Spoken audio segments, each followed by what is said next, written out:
I didn't want to be in the car. I don't want to be in the car right now, so we are in a parking lot. It's a nice parking lot. It's a deserted parking lot.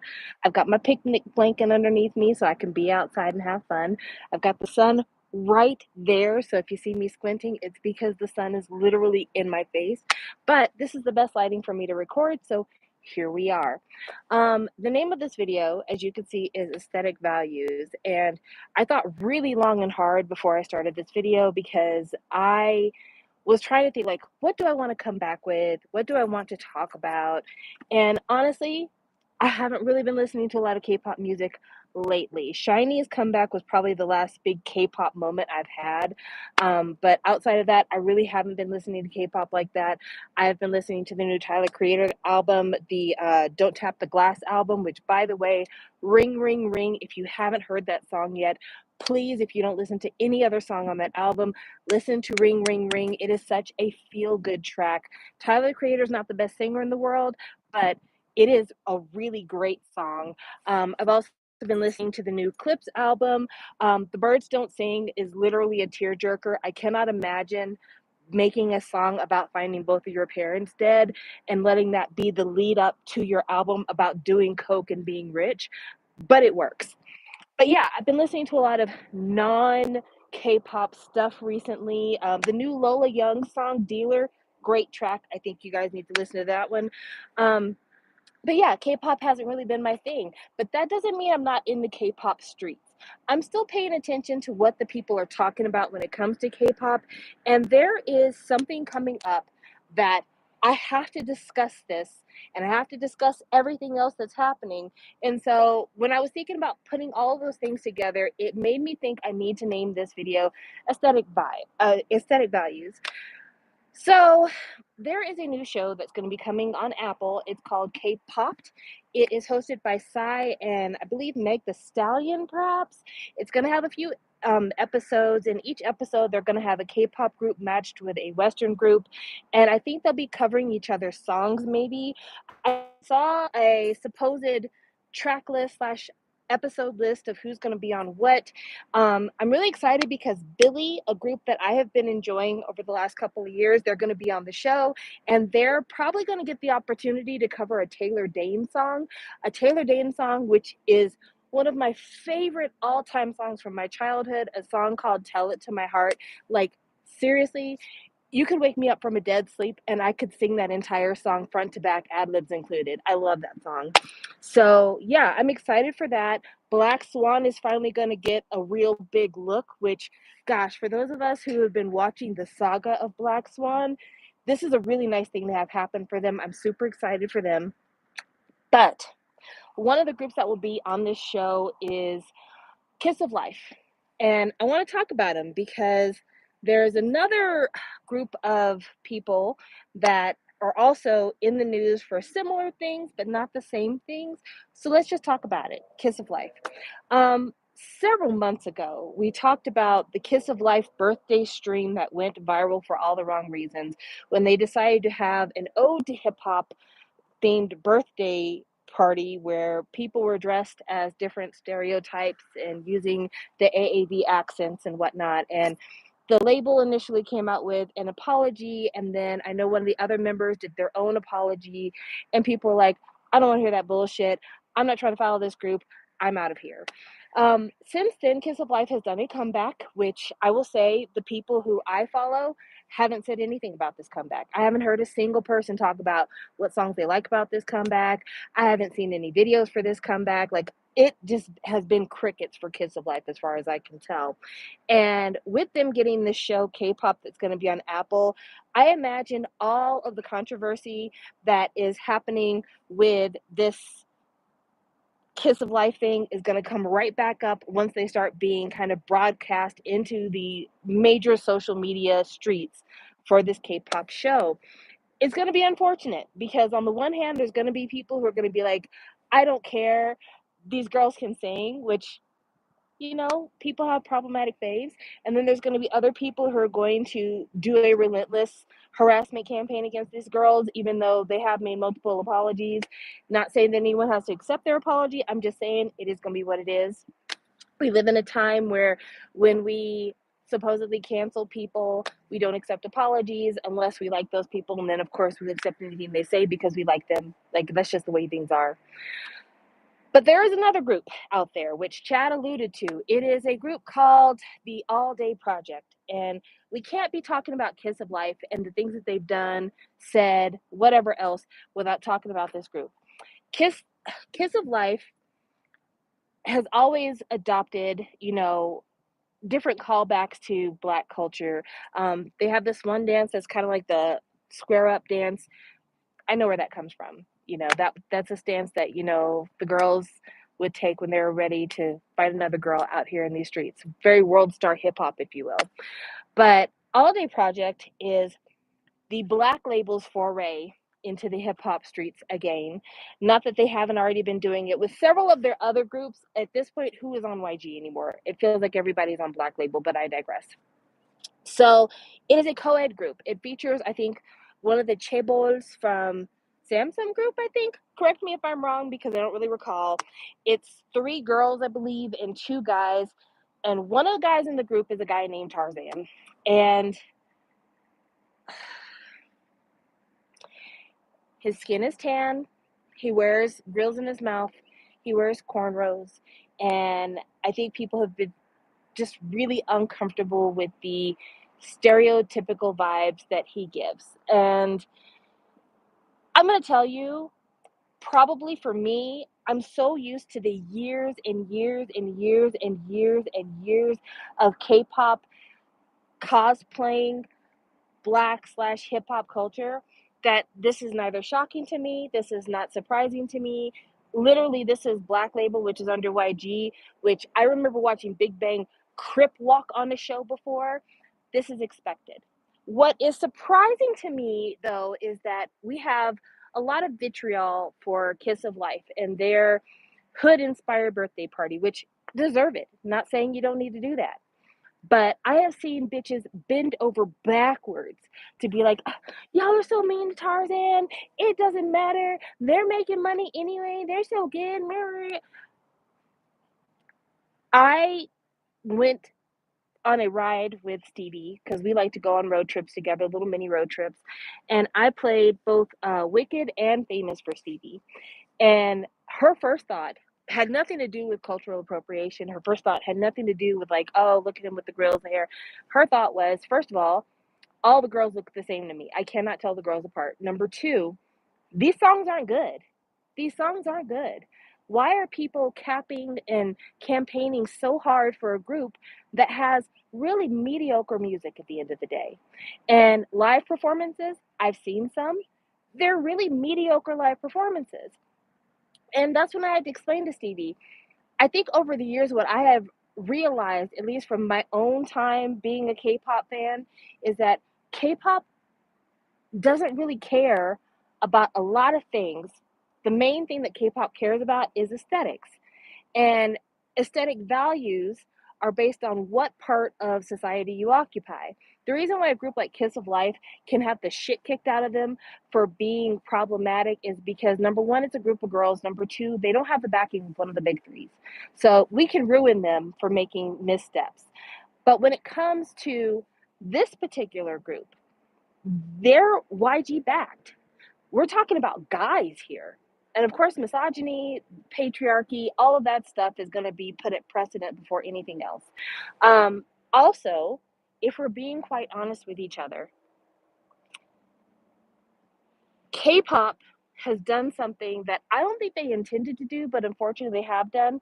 They have already they've already ingrained it into the culture, into the way that K-pop is perceived internationally, that K-pop is about appearances. And when I say that, I mean that in both a great way and in a horrible way. So I remember when BTS was starting to get really big, Western, and we were talking about how as more idols, labels, other people were chasing Western validation, it felt like K-pop was losing a lot of what makes it K-pop. And it was really hard to like quantify what makes a song, a group, anything K-pop. Like, we know it when we see it because we see it with Cat's Eye, but it's really hard to tell people this is what K-pop is because it's not necessarily singing in Korean. It's not necessarily being a, a Korean based group. There are a lot of things that make K-pop K-pop, but so kind of like it's so kind of amorphous that it's really hard to pin it down and be like, this is what it is. But I think that number one, Cat's Eye being a great example of kind of K-pop without being Korean, obviously, but also K-pop Demon Hunters. And that's why, again, we're talking aesthetics here. K-pop Demon Hunters has become the K-pop staple in current Western culture. It is one of the biggest streaming events on Netflix. It is a K-pop related product that not only draws in people who have been big fans of K-pop for years and have been following different K-pop groups across the spectrum for years, but it's also got people who have never followed K-pop, who don't know anything about K-pop, who don't have favorite groups and biases and collect photo cards and all these things, and they're talking K-pop and they're loving it. And what K-pop Demon Hunters has done, whether you like the show or not, whether you like the movie or not, is that it has managed to package up the aesthetics of K-pop and make people feel like they're insiders because of seeing the aesthetics. They somehow managed to funnel what's K-pop about K-pop and then apply it to a relatively thin plot, if we're being honest with each other. And Korea let it happen because at every turn, when Korea could make K-pop something more than an aesthetic, they never have. The reason why you can have an all-day project doing things that we might find crass, vulgar, distasteful, anything else, is because K-pop has said the value in K-pop is the appearance. The value in K-pop is the kind of escapism. The value in K-pop is that you don't need to take it seriously. It is the equivalent of a kids show. And that's the reason why K-pop Demon Hunters, there's a lot of people who don't have ties to K-pop, the community of fandom, and are going to look at that as like, oh, this is a genuine K-pop product. That's why when people talk about the records that these songs are breaking, when people talk about the streaming numbers, all of these things, they're like, biggest K-pop girl group song, biggest K-pop boy group song. We're talking literally about not a real group, but Soulja Boy's Soda Pop, that is being considered one of the highest streaming boy band groups for K-pop ever. Golden is breaking records for K-pop girl groups. But again, these are cartoon characters. These are not groups that are going to be going on tour. This is not the same thing as some of the other groups that we've talked about on the channel. Like, oh, what's the name of that group that it's like, they're like a virtual boy band. I was just, Plave, Plave, when we were talking about them. K-pop Demon Hunters is not the same as Plave. It's not the same thing where, it's these people's character. This, on the other hand, is something totally different. Actually, I'm going to move over a little bit because this sun is starting to make my phone bake, and I don't want it to go out, but I can see that it's getting darker and darker because it's so hot. Anyway, Plave is something different. These are people that, yeah, you can kind of compare them visually to what you're seeing at K-pop Demon Hunters because it is actually kind of very similar aesthetic in terms of just appearance wise because they're both kind of cartoon characters.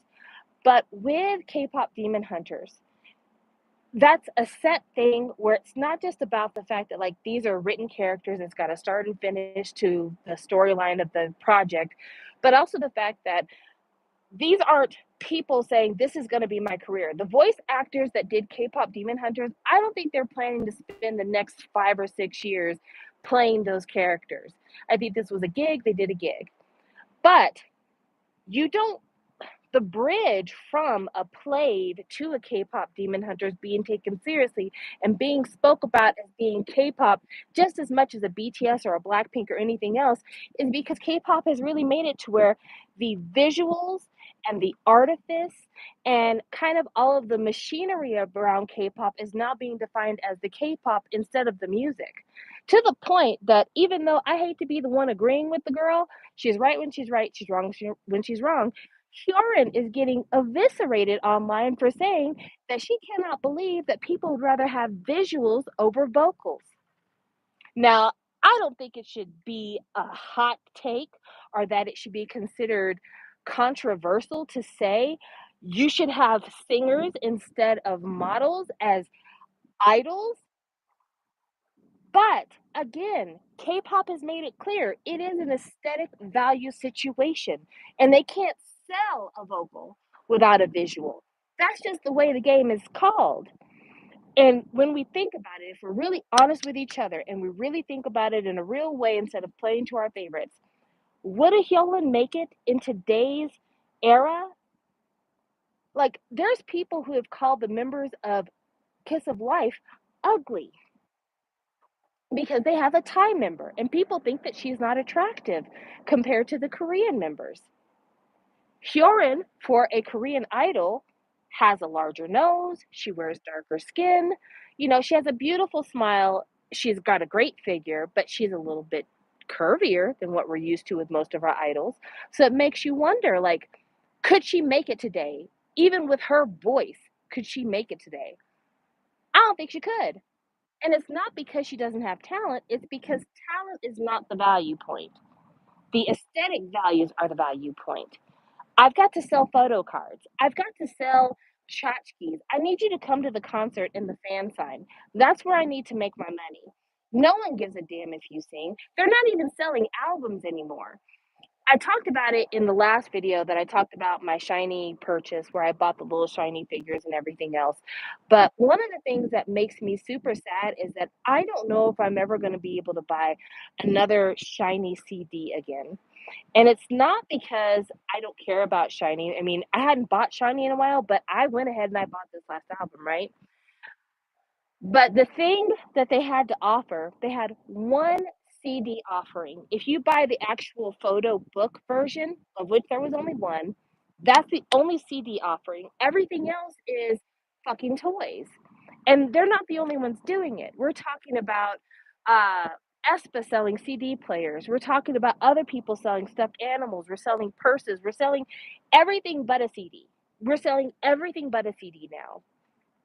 Album sales are so weird to me at this point in K-pop because we're really not buying music. We're buying collectibles. K-pop has become the aesthetic value. When buying music is essentially buying collectibles. When deciding how to make a group is based on how do these looks work in relation to each other, and we'll figure out the vocal thing later. Like, honestly, it's not going to be long before there is a lip syncing scandal in K-pop. I can almost feel it in my fucking bones that the day is going to come where we're going to have a boy band that they're going to be caught fully lip syncing. It's going to be a Milli Vanilli situation. There's going to be some poor unfortunate company out there who's going to pick a bunch of guys who obviously don't have the visual thing for it, and they're going to be there. Not only does it show that K-pop is an aesthetic value because of what the companies have already displayed are their priorities in this whole thing, but let's talk about the idols themselves. Taeil finally got sentenced. Taeil, rapist extraordinaire, who admitted that he group raped a girl with his friends. He got probation. And there are still delusional bitches on the timeline talking about free my man. And aesthetic. And aesthetic. And Taeil's not even cute. That's the thing that kills me about this situation. People are on the internet capping for Taeil, and Taeil is not even a visual. He's a vocal. If this had been Taeyong in the group who got arrested for group rape, or Jungwoo from the group who got arrested for group rape, I promise you the cries of "not my man" would be even louder because we've made it an aesthetic choice. It's always been that way, but I don't think it was as loud as when it came time to get Western validation because people know that Westerners are fucking dumb. You shake a little gold toy in front of them and they look.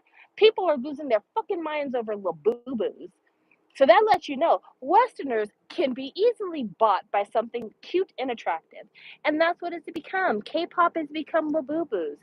K-pop has become, an ornament. And also, the sad thing about it, and I don't think the K-pop companies really listened to themselves when this happened, they've made K-pop disposable. There are a lot of people who are not going to come back to BTS once BTS has their comeback. There's gonna be some people who are like, "I've been following them for a long time. I was in the fandom for a long time. This is nostalgic to me, therefore I will be there." But there's gonna be a lot of people who are like, "Yeah, I did that back when I was a teenager, but I'm in college now, so I'm not really into it." Already, there's people that feel that way. Already, there are people that feel that way. I was really surprised how poorly Rap Mom's last release did in comparison to the rest of the members of BTS, because I thought it was a really strong release. I was like, this is actually a really good album. I enjoy it highly. It definitely caters to my particular musical viewpoint. But then I thought about it, and everybody's numbers are going lower. Jimin's comeback did lower than the previous comeback. I think Jin might have done a little bit better. I don't think J Hope did any better, but the numbers are petering off. And that's because aesthetics matter.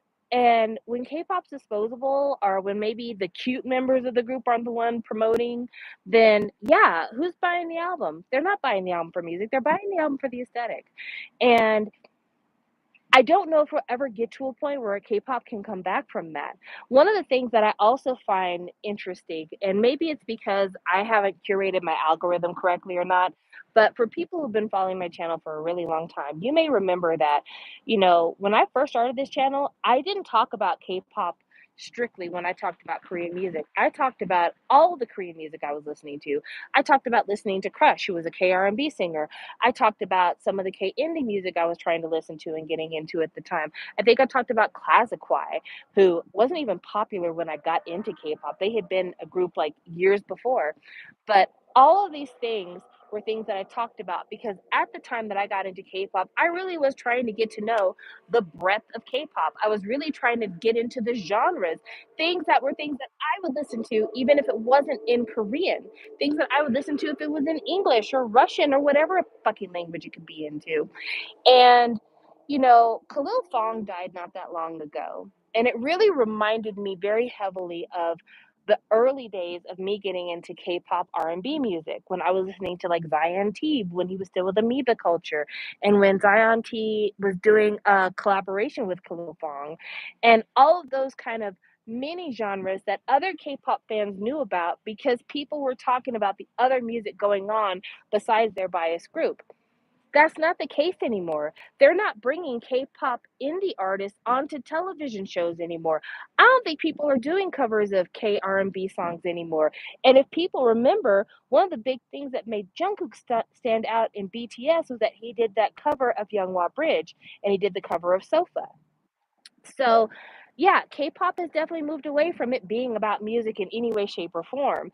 And as long as it's continuing to not be about music, it's never going to be a problem whether there's cultural appropriation. It's never going to be a problem whether or not somebody is imitating hip hop culture and doing it in a disgusting or degrading way, because it's about aesthetics, and it's about sales, and it's about marketing, and it's about packaging, and it's about fucking stuffed animals counting as albums and all of those fucking things. It's not about music. Because if it was really about music, why would you even decide to put on cornrows and tan skin and grills? Why would you even do it? If it's about music, why wouldn't you just wear your natural skin tone? Why wouldn't you just wear your natural hair instead of having to braid it up? Why wouldn't you just dress like you did before you became famous? Because aesthetics matter. And it's making it to where I think it's a lot harder, number one, for older fans to stay in the game, because if the shit don't sound good, how do you keep them interested? But number two, I think it makes it to where, overall, it makes it hard for us to build community in K-pop, because once it becomes about aesthetics, it's really hard to encourage multi-fandom. And I think that's the other thing that has really suffered when it comes to K-pop. Part of the reason why multi-fandom was able to exist in second generation, third generation is because different groups sounded good. And so if you really were here for the music, then you were listening to multiple groups. You were collecting multiple groups. But when it became like, I'm here for this group, it didn't care what the fuck this group released. They had a release, therefore I'm buying. And that's it. It didn't matter if you liked the music or not. They have a release, I am buying. And for me, not for anybody else, but for me specifically, a great example of that in my heart is 17. I wasn't the biggest 17 fan when they came out, but I did buy their debut, and I think I bought their second album as well. And I think Monse is a great song. And so I did like 17. I think the last song I really paid attention to with 17 is probably Aji Nice, but I liked a lot of early 17. Then I want to say it was not last year, but the year before when I did like the 30 K-pop albums of 2023. I listened to the 17 project that was on that list, and I'm like, there's nothing here. This music doesn't work. Why are people listening to this? Now, part of it is because I am old and I don't listen to the things that young people listen to. So take what I say for a grain of salt.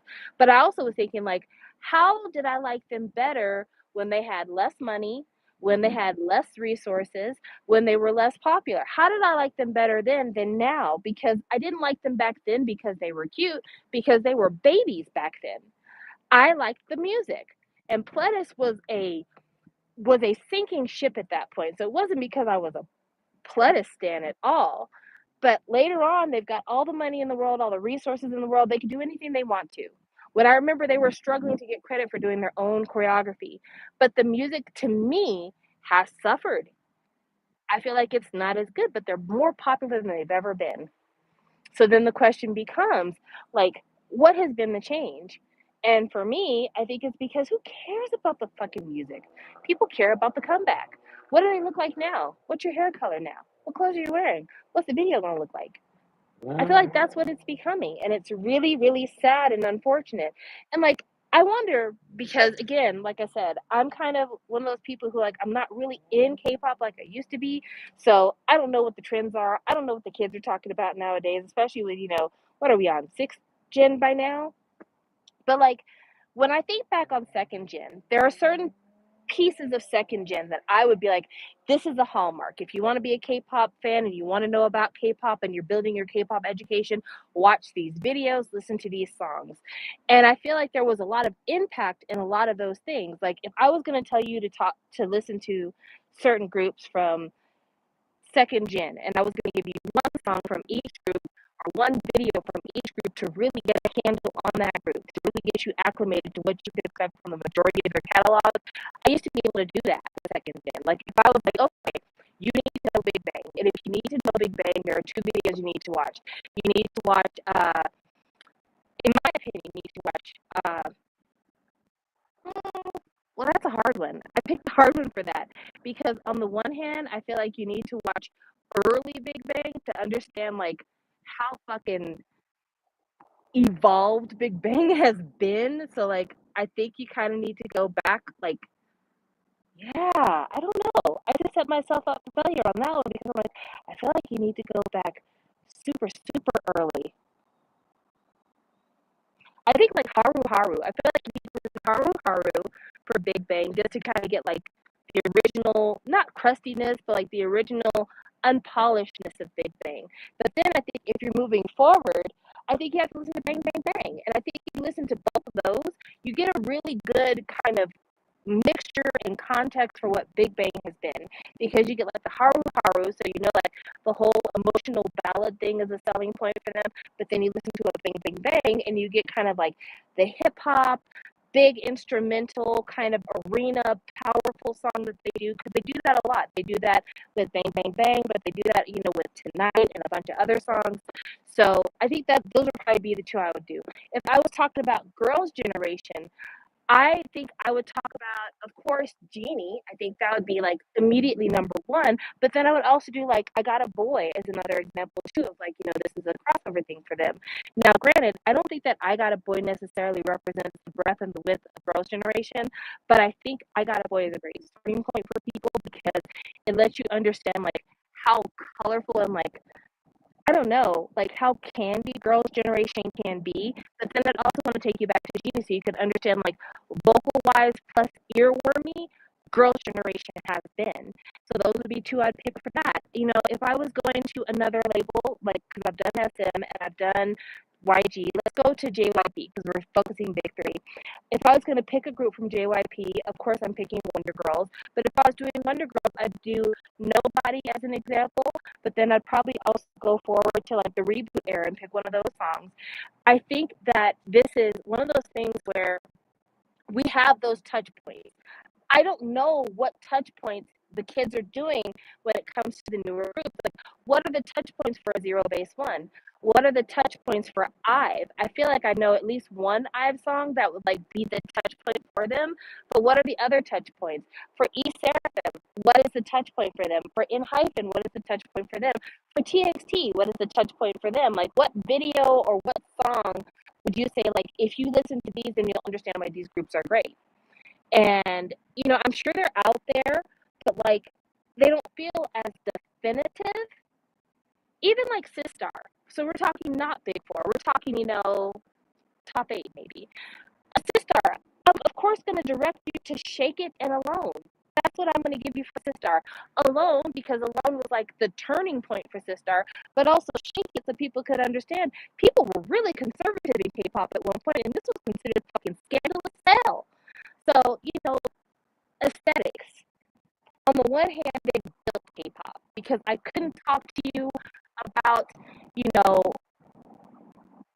I couldn't talk to you about the hallmarks of second gen if these hallmarks weren't accompanied by visuals that were so memorable.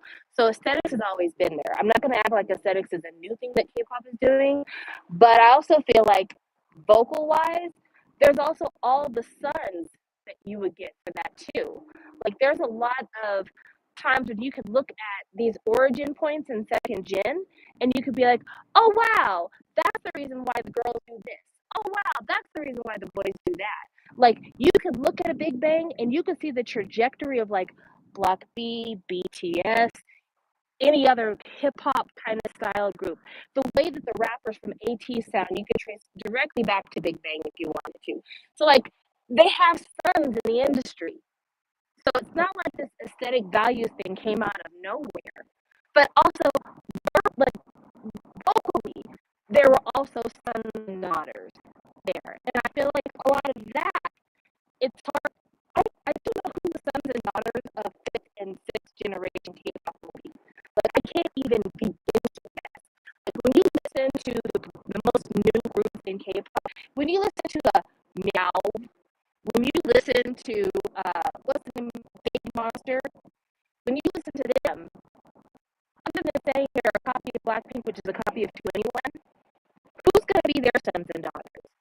Who's going to be in the future that you're going to say, oh wow, you remind me of Now, or oh wow, you remind me of Baby Monster? Is that even going to happen? Like seriously, is that even going to happen? And when you have the ability to create these sons and daughters, when you have groups that have, when you have, even though we don't talk about them like we should, when you have a fucking T-ara and you've got sons and daughters coming from them, and T-ara really is fundamental. As much as people like to act like T-ara didn't matter, T-ara mattered. T-ara mattered huge time. T-ara and Kara, two groups that just really don't get their shine like they deserve. They have sons and daughters in the industry. They gave hope to smaller labels that one day we can make it through. And who are the sons and daughters that claim them? So I don't know. I feel like my recent detachment really does have a lot to do with the fact that like there's just no meat to those bones. Like I still review K-pop and I still listen to it and I still appreciate a lot of what I hear. And I think the thing that has kept me still throwing money at SM is the fact that like I feel like SM hasn't gotten to the point where they're like really don't care about vocals anymore. I feel like there's still care for vocals at SM. That will probably change in the next 5 years. Come back to this video and tell me if I'm right. But I think that's what keeps me at SM is that vocals are important, but like I have totally fallen away from YG. And I was never one of those people like YG versus SM. I was never like, oh, SM is greater than YG because ABCD. I was never that person. I was a multi-stan. I listened to it all. But YG has proven to me that they are given up the ghost when it comes to like legit, like you can sing, you can dance, you're a one in a generation talent, your songwriting skills are key. You know, YG has decided like we have an aesthetic and we're just continuing to build on the YG aesthetic. They've decided that. I can honestly say a lot of what aespa does, I don't see that in early SM too much. But yeah, you know, it's just who will be the new sons and daughters? Who will be the grandchildren of what we've got going on right now? I don't know. But yeah, I want to take some time and talk to you about that because I think it's And, you know, things don't live if they don't have generations. And I'm not going to say it's just K-pop. Honestly, I really am not, because I think that's unfair. I think that happens to a lot of people. You might be having. Can you hear me? Can you guys hear me? Did the sound go out? I hope the sound didn't go out. Tell me in the comments if the sound went out, because I can see the comments, but I don't know if the sound is bad for you or not. So if you cannot hear me, let me know. I'll turn the live off if I have to, because I don't want you guys to have to go through this live and not be able to hear anything. Well, actually, I'm saying if you can't hear me, to say something in the comments, and no one's saying anything in the comments. That probably means that you can't hear me. Can you guys hear me now? Can you hear me better? Are you guys hearing me? Maybe the sound went out. I don't know. Oh, sorry about that. It's probably glitching because like the sun is making my phone hot. So just gonna let you know. I'm almost wrapped up here. I'm almost wrapped up here. One of the things that I want to, okay, it's just static. Okay. Static, no sound. Is there sound now, or is it just gone? It might be gone. The sound might be gone. All right, well, I tried. I don't know what's going on with the sound, but yeah, apparently my headphones not doing it. But you guys have a great day. I will come back. We'll talk more about this subject later. Oh, it's perfect. Is it perfect? Okay. Okay. We'll see. Okay. Can you hear me clear now? But I was gonna say before I was about to go, because I was worried about the sound. When I say that this is a warning for K-pop, I really mean that in the most genuine way. I really mean it in my heart of hearts, my soul of souls, and I don't mean it in a negative way at all. I say it from the point of view of somebody who watched hip hop die and watched R&B die. And I mean that. So, for those of you who are in your 20s or 30s who may be catching this old lady on a good day, my memory is bad, but my memory is deep. And growing up, I remember R&B artists being not just on the radio, but being people who the world knew. The world knew a Whitney Houston. The world knows a Mariah Carey. The world even knew some other R&B artists like Mary J. Blige. They would be on mainstream television and people sang R&B. Those of you who don't remember Luther Vandross from anything other than a Kendrick Lamar song, Luther Vandross used to have one of the world's most prominent wedding songs with the song Here and Now. And R&B is how you got Usher. R&B is how you got a lot of the stars of my teen years and my childhood. But I can't think of many prominent R&B artists right now outside of SZA. And still Chris Brown, apparently, for some fucking reason. But when it came to like R&B, in terms of it being what it used to be, R&B used to be black music that wasn't rapped. That was R&B. And now, like, almost every black male is doing hip hop instead of wanting to sing, because they find singing corny and they find singing gay. And the aesthetics of being an R&B singer are not valued anymore. The aesthetic of pining over a girl or telling her how much you love her, is not popular anymore. So R&B has started to die. And it's sad for me, because R&B songs are keynote in my childhood. And honestly, a lot of your white faves got their start doing R&B. I will never forgive you, Pink. I will never forgive you, Pink. Pink, the singer, got her start in R&B. She was singing There You Go. In fact, one of my favorite things to say in life is sometimes it bees like that. It came from There You Go, which she disowned her black phase. Justin Timberlake couldn't be going around the world in golf shirts and polos if it wasn't for the fact that he did fucking Justified. And he had a group of black people there to help him out with that. Black people's contributions in R&B gave a huge wave to a lot of white artists. Ariana Grande, we still love her, right? R&B, guys. Now she's the Good Witch Glinda on Wicked and singing Broadway, but she was R&B when she got her start. There was still a lot of pop and still a little bit of Broadway on that debut album, I'm not even going to lie. But by the time we got to that second album, we're talking about R&B. And I say all that because I've watched R&B die. Part of it was the fact that, black people didn't want to sing R&B anymore. They wanted to do hip hop. A big part of it is because white people started doing R&B, and because they were white, they had a leg up in terms of the promotional machine. K-pop's about to do the same thing.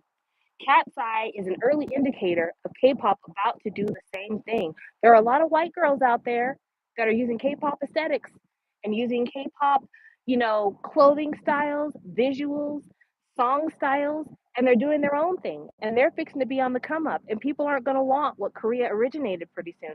I'm warning you because it's happening. Same thing with hip hop. Hip hop used to be so fucking cool. Hip hop used to be so fucking, it was like the black version of punk.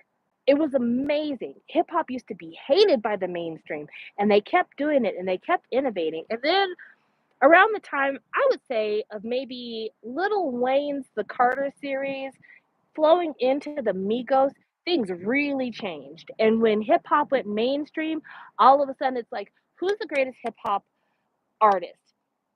All of a sudden, every television show, every top list that was part of mainstream media is like, let's give it to Eminem.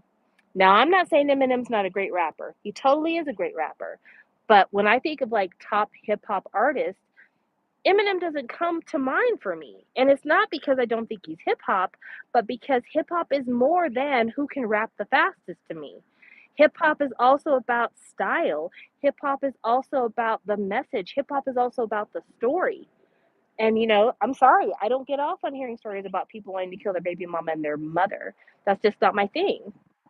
But it started to be that, people like G-Eazy and people like Young Gravy and people like Post Malone, who even said himself back when he was still doing rap music, that he doesn't go to hip hop when he needs emotional music. That's when he goes to rock music or country. And now what is he doing? Country. Hip hop is dying. R&B is dying. These are the futures that K-pop has to look forward to if K-pop doesn't find a way to enrich what it's got. If it lets itself be boiled down to its most aesthetic values and doesn't find a way to enrich that and turn it into art and maintain it as art, maintain as art, then it'll be seen as the aesthetic that hip hop has now become. There's a reason why you have young Korean men being like, I can wear cornrows and darken my skin and wear grills and I'm hip hop all of a sudden. That's the reason why you have a Bobby from Icon talking about being hip hop means to not shower. What the fuck? So, yeah, I'm saying all that to say, like, I want the best for everybody. I want the best for K pop. I want the best for the fans. I want the best for everybody. But you've got to make the aesthetic mean more than what it looks like. So thank you guys for being here with me. Sorry we were having sound issues. It's always hit or miss when it comes to these ear pods. So I've had times where like the sound totally went out and then we just had to like end the live. But I thank you guys so much for being here. I'm sorry it took me so long to get back with you. We actually had a lot of rain in the evening, so I wasn't able to film a lot of the time after work because it was raining outside and I just didn't want to sit in my car when the weather was nice. I'm like, I'll wait till it stops raining. Well, guess what? This is the first day in like probably a week when it wasn't raining in the evening. So very exciting, nice stuff. I'm very happy to be here. But thank you all for being here. Thank you for listening to my essentially a TED Talk. And I hope that you guys are finding the things that you love and doing the things that you love. Please watch the K-pop show when it comes out on Apple TV. Also, if you have any recommendations for songs that you want me to hear, leave it in the comment section. Not the live comments, but leave them like in the real comment section because I don't go back to the comments on the live very frequently because I have to watch the video in order to do that. And I've kind of got to the point where I don't really love watching myself back. There's nothing wrong with me. I'm proud of most of the things that I do, but I'm just saying it is very, it kind of messes with your self-esteem to watch yourself back because I don't hear the way I think I should sound. And I don't know. It's just, it's humbling. But thank you guys for being here again. Like I said, I hope you have a wonderful rest of your day. And I'll probably talk to you guys again in maybe 3 weeks, 2 or 3 weeks, because I told you guys I'm going on a big trip. So I am on my way to my trip. This next week will be my last week in town. So, yeah, thank you guys so much and have a wonderful rest of your day. Bye.